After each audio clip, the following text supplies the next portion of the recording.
Lundi 5 avril, les amis, quel plaisir de vous retrouver. Quel plaisir de vous retrouver, comme d'habitude, à la maison, dans mon petit bureau, pour ce point média.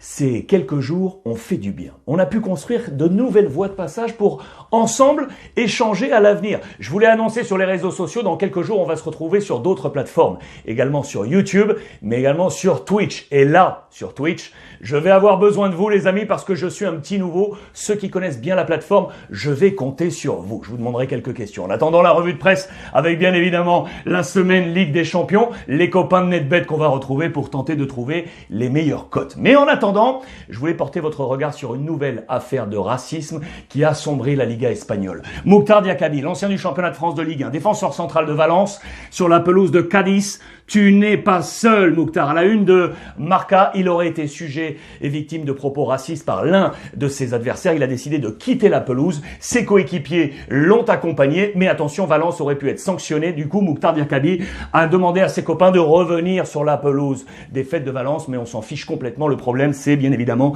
un stop au racisme à lancer. Eliakim Mangala, entre autres, a porté un message très positif sur les réseaux sociaux. C'est une affaire bien sombre pour la Liga espagnole. La Liga, les amis, si on revient au sportif, qui est au rouge vif, à rojo vivo, parce que le leader, l'Atlético Madrid, s'est incliné sur la pelouse de Séville, 1-0. Et du coup, regardez la presse catalane, parce que le Barça joue ce soir. Le Barça a la possibilité, entre ses mains, de revenir sur les deux équipes de tête, les deux équipes madrilènes. L'Atlético qui a manqué son match, meilleure note, c'est 3 étoiles, vous le savez, on a que quasiment des 1 ou des 0. Thomas Lemar, ça c'est bien, un 2/3, et Oblak, l'homme qui a permis d'éviter une avalanche de buts contre l'Atlético, c'est lui qui a préservé les siens. Très bon match du FC Séville. Regardez ce classement avec l'Atlético donc qui ça perd des points, le Real Madrid qui est juste derrière et donc le FC Barcelone qui a la possibilité de revenir. Le 11 type avant le match du Barça a noté quoi? Donc Oblak dans les buts, noté 2 joueurs du Real Madrid, Asensio et Casemiro. On va y revenir. En attendant, les Catalans ont donc la possibilité entre leurs mains, en sus manos, de revenir. Quel est le plan de Ronald Koeman pour ce match ce soir face à Valladolid? Le voici, il est probable, je vous le rappelle. Ter Stegen dans les buts, défense à 3, l'anglais Araujo, Mingueza, les deux latéraux Alba et Dest.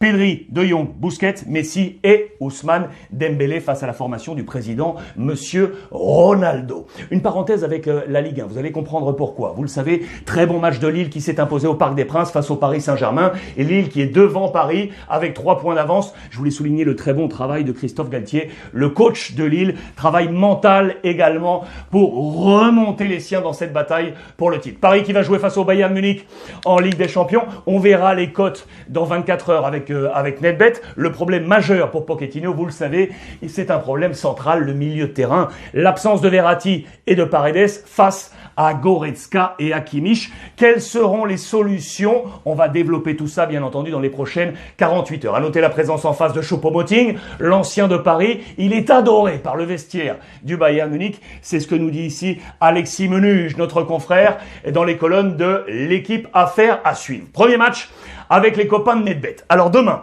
2 matchs au programme et notamment ce Manchester City face au Borussia Dortmund. Les cotes, elles sont évolutives, je vous le rappelle.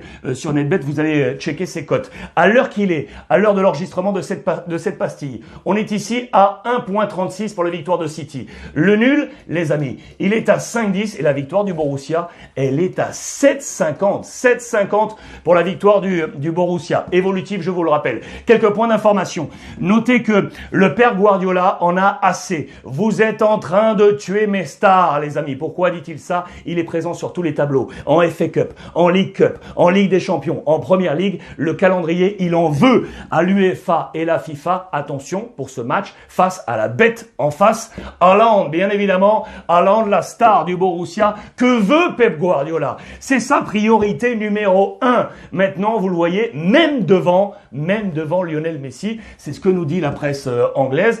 Quel sera l'avenir de Haaland? Vous le savez que toutes les grandes équipes européennes le veulent absolument. Son père avec son agent Mino Raiola ont fait le tour de l'Europe et notamment ici en Espagne, Marca et Mundo Deportivo, parce que le Barça et le Real Madrid veulent également la perle Haaland. Où va-t-il finir? S'il file en Première Ligue, il pourrait tout simplement devenir, regardez, le joueur le plus payé de la Première Ligue devant des Gea de Manchester United ou encore Pierre-Emerick Aubameyang de Arsenal. Quelle sera la destinée de Haaland? Haaland. C'est la toile de fond, bien évidemment, de ce match face à Manchester City. Haaland qui veut retrouver un club qui joue tous les ans la Ligue des Champions, parce que actuellement, avec le Borussia, regardez, il n'est pas dans la zone Ligue des Champions. Défaite le week-end dernier face à l'Eintracht Francfort. On est à distance. Haaland veut jouer la Ligue des Champions. Les codes de l'autre match. Real Madrid face à Liverpool demain. Là aussi, on va se régaler. Là, c'est ultra serré, les amis.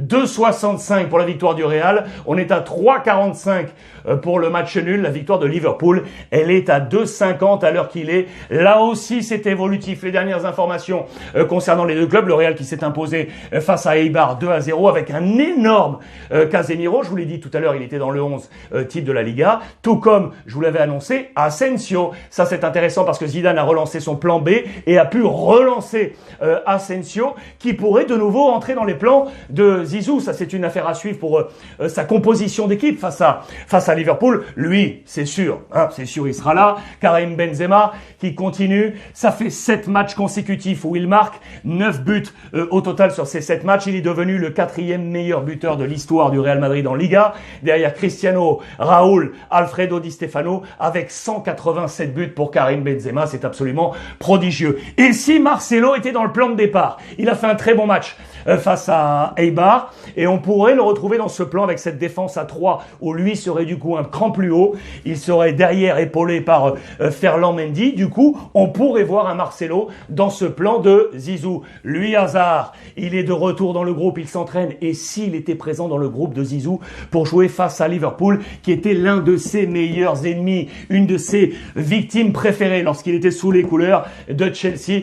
Ça aussi, c'est une interrogation à suivre. Petite parenthèse d'ailleurs du côté de Chelsea qui s'est fait exploser le week-end dernier après 14 matchs sans défaite pour Thomas Tuchel, explosé face à West Bromwich Albion. Quelques tensions dans le vestiaire et notamment entre Rudiger et Kepa. Ça, c'est une affaire à suivre du côté de Chelsea. On revient à la Ligue des Champions avec du côté de Liverpool. Je voulais juste vous montrer ça, c'est que Jürgen Klopp qui est ici a lancé une petite pique à Southgate, le sélectionneur anglais, avec au cœur de cette dispute Alexander-Arnold. Pourquoi ? Parce que Southgate ne l'a pas sélectionné en équipe anglaise, pardon. Il lui a préféré Walker de Manchester City, Trippier de l'Atlético ou encore James de Chelsea. Alexander-Arnold, l'ami Klopp estime qu'il est le meilleur latéral droit de la planète et il a demandé à Southgate, prends-le, j'ai besoin de sa confiance et j'ai besoin qu'il soit à son meilleur niveau du côté de Liverpool. Merci à vous tous pour m'avoir envoyé vos petits messages là sur Twitter concernant les cotes NetBet. Je pense à Cholusman, je pense à Thibaut, je pense à Sly, je pense à Abdou. Des messages très nombreux. Qui va s'imposer? On va affiner ça demain avec les plans probables sur les cotes NetBet. On va terminer tranquillement cette revue de presse, les amis, parce que je voulais vous éclairer sur un homme que j'adore. Pour moi, c'est ce qu'on appelle un crack en Espagne. Est-ce que vous le reconnaissez? Si je vous dis qu'il a 45 ans, qu'il est l'homme de Liverpool et qu'il est l'homme du Real Madrid. Idéal pour ces matchs de Ligue des Champions. Regardez qui est là, je vous le montre. C'est monsieur Fernando Morientes, porteur bien évidemment des couleurs du Real Madrid avec lesquelles il a gagné la Ligue des Champions, mais également avec Liverpool. 45 ans aujourd'hui, Nando Morientes, le grand numéro 10 de l'équipe d'Espagne qui a également porté les couleurs de l'Olympique de Marseille ou encore de l'AS Monaco. Nando, eres un crack. Y feliz cumpleaños. Les amis, merci à vous tous de nous avoir accompagnés pour cette reprise. On échange avec le hashtag Ruiz Club comme d'habitude. Et je vous l'annonce, dans quelques jours, YouTube et Twitch. Et je compte sur vous. En attendant, comme d'habitude, profitez des vôtres.